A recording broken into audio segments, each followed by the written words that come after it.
Welcome to Khyati connects. నేను మీ విద్య. కల్వకుంట్ల కవిత స్థాపించిన TRS పార్టీకి కేంద్ర ఎన్నికల సంఘం ఊహించని బిగ్ షాక్ ఇచ్చింది. తెలంగాణ రక్షణ సేన అనే పేరుతో పార్టీని నమోదు చేసిన భావించిన కవితకు ఈసీ నుండి అత్యంత కీలకమైన ఆదేశాలు వచ్చాయి. ఆ పేరును కొనసాగించడం సాధ్యం కాదని, తక్షణమే పార్టీ పేరును మార్చుకోవాలని ఈసీ స్పష్టం చేసింది. కేవలం ఆదేశాలు ఇవ్వడమే కాదు, ఒక గడువును కూడా విధించింది. రాబోయే 15 రోజుల్లో 3 ప్రత్యామ్నాయ పేర్లను ప్రతిపాదించాలని కవితకు పంపిన లేఖలో ఈసీ పేర్కొంది. ఒకవేళ ఈ 15 రోజుల్లోగా ఎలాంటి స్పందన రాకపోతే ముందస్తు సమాచారం కూడా ఇవ్వకుండా పార్టీ దరఖాస్తును పూర్తిగా మూసివేస్తామని, రద్దు చేస్తామని ఈసీ హెచ్చరించడం ఇప్పుడు హాట్ టాపిక్ గా మారింది.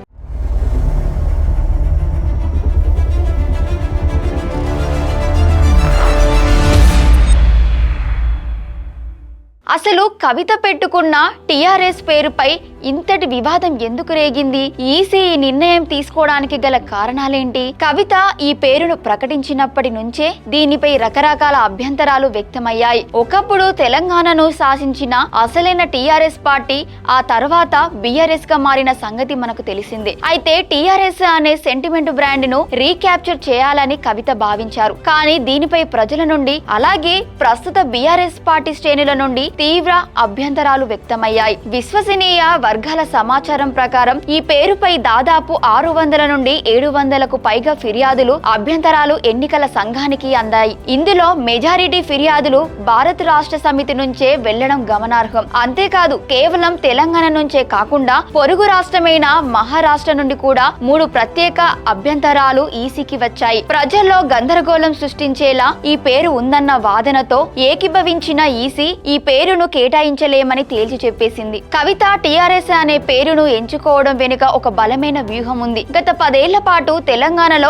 అధికారంలో ఉన్న పార్టీగా, ప్రత్యేక రాష్ట్రాన్ని సాధించిన ఉద్యమ పార్టీగా టీఆర్ఎస్ అనే పేరుకు ప్రజల్లో ఒక బలమైన ముద్ర, బ్రాండ్ వాల్యూ ఉన్నాయి. బీఆర్ఎస్ గా మారిన తర్వాత క్షేత్రస్థాయిలో వచ్చిన మార్పులను గమనించి మళ్లీ పాత సెంటిమెంట్ తో ప్రజల్లోకి వెళ్లాలని కవిత భావించారు. కానీ ఒకే రకమైన పేర్లు ఉండటంతో ప్రజలను తప్పుదోవ పట్టించేలా ఉండే పేర్లను కేటాయించడానికి ఎన్నికల నిబంధనలు అంగీకరించవు. గతంలో కూడా ప్రజా ప్రాతినిధ్య చట్టం ప్రకారం ఓటర్లలో కన్ఫ్యూజన్ క్రియేట్ చేసే పార్టీ పేర్లను ఈసీ తిరస్కరించిన సందర్భాలు ఉన్నాయి. ఇప్పుడు కవిత విషయంలో కూడా అదే జరిగింది. ఇన్ని వందల అభ్యంతరాల నడుమ కవితకు ఈ పేరు దక్కడం అసాధ్యమని పొలిటికల్ అనలిస్టులు సైతం అభిప్రాయపడుతున్నారు. ఈసీ ఇచ్చిన ఈ షాకింగ్ న్యూస్ తో కవిత తదుపరి అడుగులు ఎలా ఉండబోతున్నాయి? ఆమె తన రాజకీయ పార్టీకి ఎలాంటి పేరు పెట్టబోతున్నారు? ప్రస్తుతం పొలిటికల్ సర్కిల్స్ లో జరుగుతున్న చర్చ ఏంటి? కవిత మొదట ఈసీకి దరఖాస్తు చేసుకున్నప్పుడే కేవలం ఒకే పేరు కాకుండా ప్రాధాన్యత క్రమంలో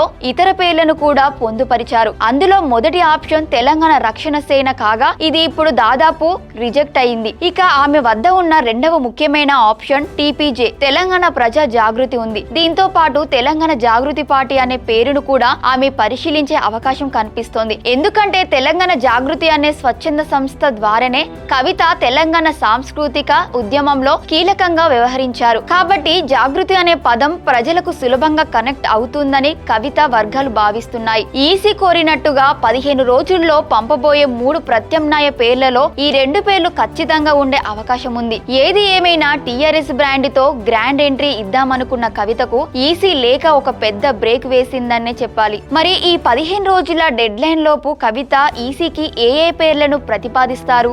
ఎన్నికల సంఘం ఏ పేరును ఖరారు చేయబోతుంది? కవిత జాగృతి వర్గాల తదుపరి వ్యూహం ఏంటి అనేది రాబోయే రోజుల్లో తేలనుంది. Thank you for watching Khyati connects.